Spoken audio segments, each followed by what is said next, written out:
Всем привет!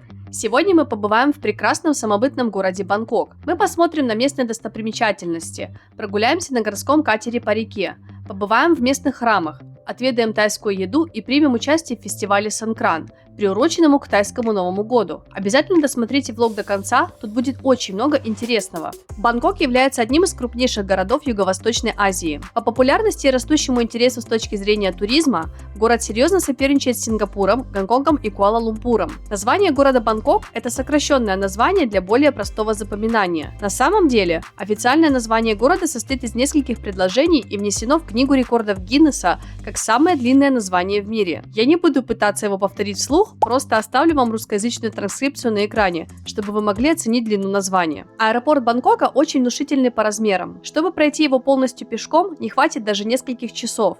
Настолько он огромный. Внутри аэропорта даже есть внутренний поезд, который отвезет вас из основной части аэропорта к терминалам на посадку в самолет. И наоборот, привезет вас в основной части аэропорта после посадки самолета. Первым делом после прилета мы направились на прохождение паспортного контроля и получение штампов о прибытии. Уже в этот момент я заметила, насколько слаженно и четко организована логистика в аэропорту. Мне, как человеку, впервые прилетевшему в Бангкок, было абсолютно интуитивно понятно, куда идти и что делать. Еще будучи во Вьетнаме, мы арендовали номер в отеле и внесли предварительную оплату за него. В качестве бонуса приложение Booking предложило нам бесплатный трансфер из аэропорта в отель. На выходе из аэропорта нас уже ждал гид, который сопроводил нас к нашей машине. У нас такая машина, кстати, праворульная, здесь праворульные машины.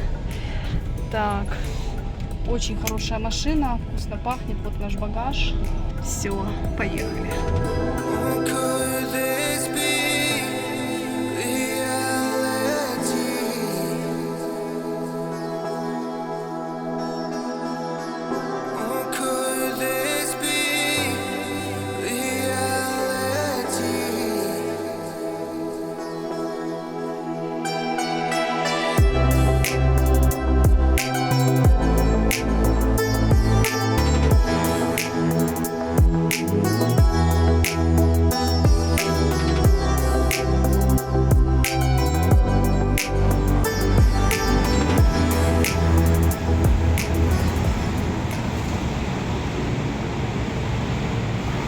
Наш отель назывался Bangkok Loft Inn. Он расположен недалеко от центра города, прямо возле одной из станций метро. Отель оказался очень уютным, чистым, симпатичным, с зонами отдыха и небольшим тренажерным залом, включенным в стоимость проживания. Каждое утро здесь предлагался шведский стол на завтрак за дополнительную плату. Также можно было заказать услуги прачечной, трансфер или другие необходимые услуги за небольшую дополнительную плату. Номер тоже оказался чистым, современным и уютным. Комфортный, чистый, аккуратный.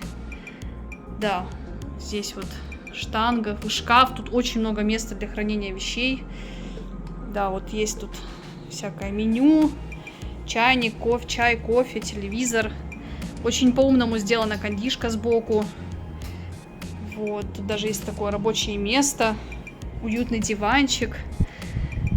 Тут два торшера, один такой более низкий, второй более высокий. Единственное, что здесь вид такой на Бангкок, на стройку Бангкока, но звукоизоляция мощная, вообще ничего не слышно, потому что здесь двойное стекло стоит. Ну и ванная комната, конечно, тоже очень аккуратненько все сделано, все есть там принадлежности, куча полотенец, просто миллион здесь этих полотенец, отдельная кабинка душевая есть, и даже в душевой кабинке уже есть мыло и мыльница, вообще такая редкость во Вьетнаме, даже две мыльницы, можно сказать. Да, во Вьетнаме редкость, в Таиланде это норма. Местоположение отеля очень сыграло на руку в процессе нашего пребывания в Бангкоке. Из-за адской жары мы старались как можно меньше времени проводить на улице и быстрее перемещаться из одной локации в другую. Быстрее всего это можно было сделать либо на такси, если в городе не было пробок, либо на метро. Но поскольку в Бангкоке регулярно стояли пробки в центре города, мы чаще всего пользовались метро. Мы, из торгового центра Central World решили пройтись пешком до метро, несмотря на жару. Ну просто потому, что это полная жопа, все дороги вот так вот стоят просто на баллов на 10, наверное. Я пыталась вызвать такси, наверное, раз 10 к торговому центру, то отменялся букинг, то таксист застрял в пробке, и, ну, понятно, что он не доедет быстро. Ну, в общем, вот. В Бангкоке вот такая история, даже проще запастись этими мокрыми салфетками и дойти до метро, чем ждать такси. Мы жили возле станции Уангвэньяй. Это зеленая ветка метро, которая ведет в самый центр города. Чтобы добраться до центрального торгового центра Central World, нам нужно было проехать всего несколько станций. При входе в метро вы покупаете проездную карточку до нужной станции. Это можно сделать в кассе, особенно если у вас нет наличных к оплате или нужно ехать с пересадкой на другую линию. Или же купить билет самостоятельно в электронном автомате, который есть на каждой станции. Только будьте внимательны. Некоторые автоматы принимают только монеты. Само метро выглядит опрятно и урбанистично. В Бангкоке метро надземное, так же как и в Ханое или Куала-Лумпуре. Единственное отличие метро Бангкока от метро Ханоя в том, что у поездов левостороннее движение, такое же, как и у автомобилей на дорогах. Так что в момент выхода на перрон нужно внимательно смотреть на указатели, чтобы выбрать правильный маршрут до нужной станции. Во всех поездах работают кондиционеры, и это просто спасение в нереальную апрельскую жару. Апрель – один из самых жарких месяцев в году в Таиланде. Не зря именно в этом месяце тайцы празднуют Новый год и участвуют в фестивале Санкран, поливая друг друга холодной водой. Но в фестивале мы будем участвовать немного позже, а пока первые дни пребывания в Бангкоке мы делаем то, что обычно делают там туристы. Ходим по торговым центрам в поиске новых вещей и заодно приводим дух от изнуряющей жары на улице, посещаем храмы и осматриваем окрестности города. Мы были в нескольких торговых центрах, но все же самым любимым у нас остался Central World. Он расположен удобнее всего, и он один из самых крупных торговых центров в Бангкоке с огромным ассортиментом брендов. В этом торговом центре также находится один из пунктов обмена валюты Super Rich, в котором самый выгодный курс по обмену долларов на тайские баты. Мы там меняли деньги несколько раз в процессе поездки, и каждый раз курс был приятным. Нужно только обязательно иметь с собой паспорт для обмена валюты, иначе тайцы вас не обслужат. В каждом торговом центре есть фудкорты и кафешки, где можно покушать или выпить прохладный напиток. В один из дней нашего путешествия мы попробовали тайское мороженое из манго с рисом. Оно было очень вкусным и необычным из-за сочетания риса и сливочного мороженого. Мы также иногда обедали на фудкорте. В Таиланде очень много острой и жирной еды, и на фудкорте была возможность выбрать не острые блюда и не слишком жирные. Цена одного блюда была в среднем $3. На мой взгляд, это не очень дорого, особенно для фудкорта в торговом центре в самом центре города. Если у вас есть с собой деньги и вы не знаете, куда себя деть в жаркие дни в Бангкоке, самый идеальный вариант – посещать разные торговые центры. Благо, они есть практически возле каждой станции метро, поэтому вы всегда можете забежать внутрь и охладиться, даже если не планируете ничего покупать. В некоторых торговых центрах также проводятся бесплатные выставки. Нам удалось попасть на некоторые из них. Одна была посвящена творчеству Леонардо да Винчи, другая – современному искусству.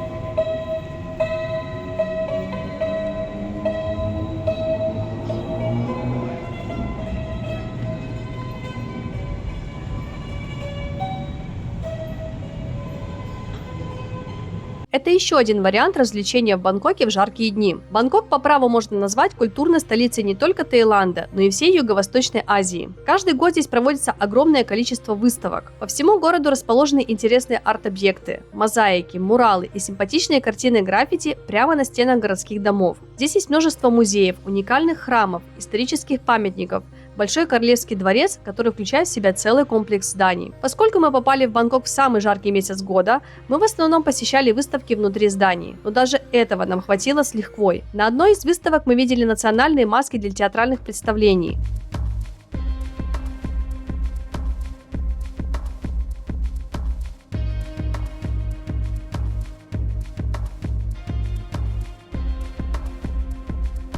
На другой – фотоработы современных фотографов.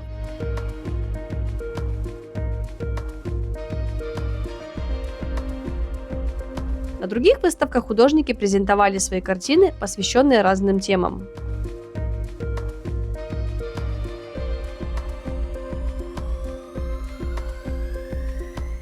Чтобы посетить местные храмы и посмотреть город, нам приходилось вставать очень рано утром, чтобы до полудня уже спрятаться в прохладное помещение. В наших планах было посещение нескольких интересных достопримечательностей.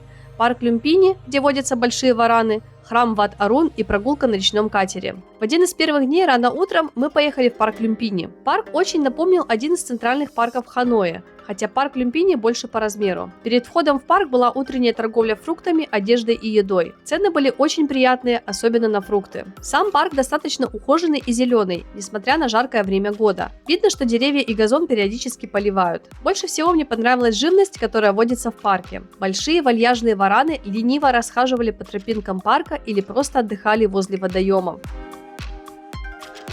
Много ворон, которых, кстати, нет во Вьетнаме. Было очень забавно за ними наблюдать.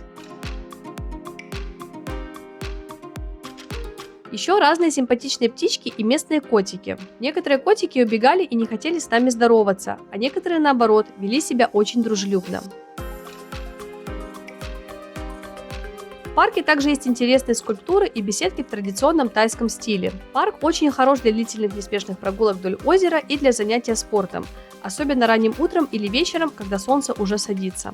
На следующий день утром мы отправились в местный речной порт, чтобы прокатиться на катере до одного из самых известных храмов Бангкока – Wat Arun. Бангкок уникален тем, что здесь есть не только наземный транспорт и метро, но и речной транспорт. Местные часто пользуются речным транспортом для перемещения из одной локации в другую, особенно если локации расположены по разные стороны реки. Мы также решили попробовать себя в роли местных и купили 2 билета на катер до остановки, где находится храм. После 20 минут ожидания мы зашли на катер и отправились в путешествие по реке.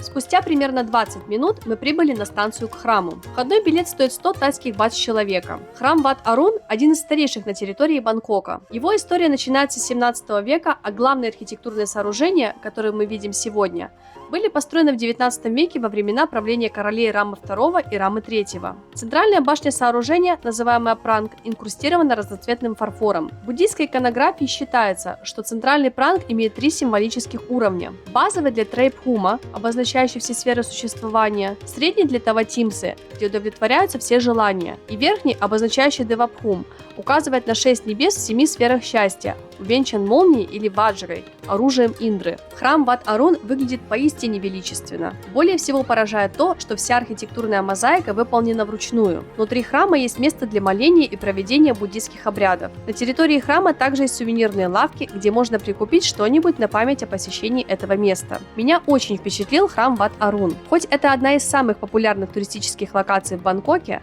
она стоит того, чтобы ее посетить. Советую только приезжать в храм рано утром и заканчивать осмотр до 10 часов утра, так как дальше начинается невыносимая жара, а мест, чтобы спрятаться от палящего солнца, на территории храма немного. На следующий день нас ждал главный праздник всего Таиланда – фестиваль Санкран, посвященный тайскому Новому году. По традиции Санкран празднуется неделю. Вся страна в этот момент отдыхает и не работает. Чтобы наступающий год был успешным и благополучным, тайцы обмазывают друг друга белой зубной пастой и поливают холодной водой. Считается, что эти ритуалы помогают очиститься от плохого и войти в Новый год с чистыми намерениями. Если вы приезжаете в Таиланд в середине апреля во время празднования Санкран, будьте готовы к неожиданным водным баталиям на улицах городов и к атакам тайцев, жаждущих намазать ваше лицо и тело белой зубной пастой. Нам повезло, и нас не сильно атаковали местные на улицах, хотя зубной пастой пару раз все же обмазали недалеко от отеля. В Бангкоке выделяется несколько улиц для масштабного проведения фестиваля. В основной части города люди стараются сильно друг друга не поливать водой или мазать пастой, так как это может быть неудобным. А вот на улицах, где это можно делать, царит полная вакханалия. Мы решили приехать и лично посмотреть, как выглядит самый масштабный фестиваль в Таиланде. Вечером мы приехали в центр города на улицу Силом, где уже вовсю праздновался Санкран. Сразу прошу прощения за качество съемки водных баталий. Чтобы сохранить телефон в целости и сохранности, я его обернула в водонепроницаемый чехол. Позже вы сами увидите, что это было очень правильное решение.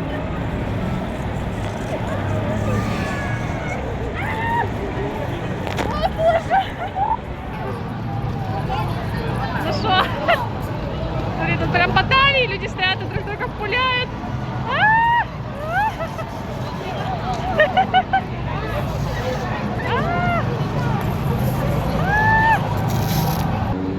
Ай, как холодно, ай, как холодно. Блин, как холодно, вы не представляете.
подсохнем, как бы, немножко выжмемся. Ух, я вообще мокрая с ног до головы, но абсолютно счастливая. Сонкран — это круто!